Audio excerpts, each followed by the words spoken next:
Yeah, not a problem. I'll get your recorder. I'll hang around. I'm going to pick up the microphone here. All right, yes, and we're being streamed live over the internet right now. Probably not the greatest lighting in the world, but we'll take what the room offers. I have here with me Dr. Stefan, that's all right, Marcinowski. I know you're a member of the Executive Board of BASF. You kind of got things started here at our media summit with a little bit of an overview of the company and your priorities and projects. If you could sort of summarize a little bit of what the comments you had for our group. Okay, I mean, BASF is the chemical company, which means we are #1 in sales worldwide, but not only in sales, but also when it comes to investment into R&D.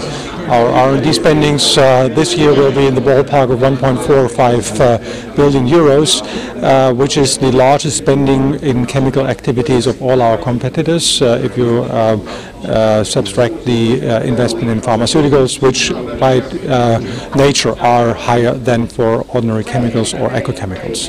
Well, you mentioned a word I heard several times during your remarks that's certainly been top of mind and in the news here in the United States, and that's biofuels. And what are some of the things that your company is doing that can help as we look forward to how we're going to feed the world and fuel the world at the same time? There's only one exit, and the solution means that since we can't grow or breed arable land, we can only optimize the output from the existing arable land.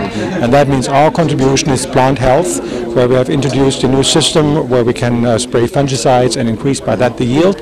Very convincing, and we are here a clear leader of this new application area. And the second thing is that we have to do the utmost to overcome the gap between demand and supply by new technologies, which in the past had been fertilizers and crop protection, but they come to their limits. So the ultimate technology will be beyond the classical breeding GMO, gene-modified organisms, and with our cooperation, which we have started with Monsanto, stress and yield is the #1 option for overcoming this shortage.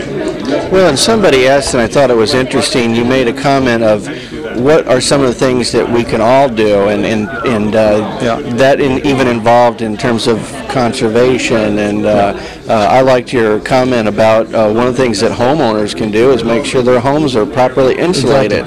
Exactly. Very important, right? Well, the best energy, and we are talking about limitation in energy, is the energy which you don't need.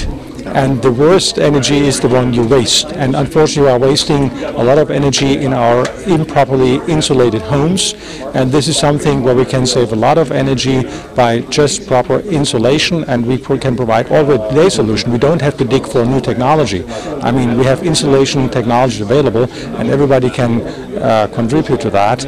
And that's, for me, the most important thing, that we have to preserve the rare resources which we have today. And biofuels, or let's say what we're talking about, biomass, will also not be able to substitute all of the non-renewables, all of the hydrocarbons which we are extracting from the soil today.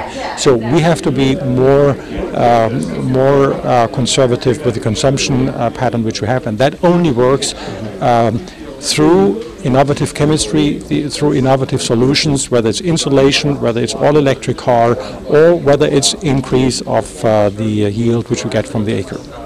Well, as you look forward then, any comments you'd make as what we can expect to see looking to the future, especially for our agricultural farmers here in the United States? What will we look forward to from BASF? Well, we will provide here to the North American farmers our Kicksor from next year onwards, which is a big saver for herbicide management, which are closing also filling a gap which the glyphosate leaves.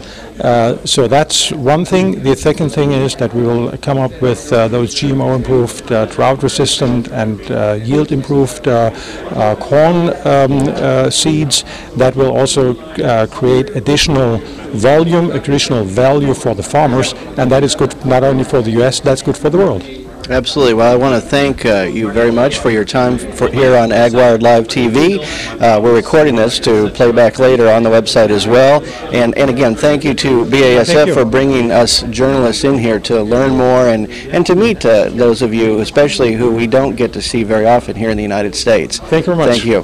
Well, my pleasure. You bet. Thank you. Please stop my recording.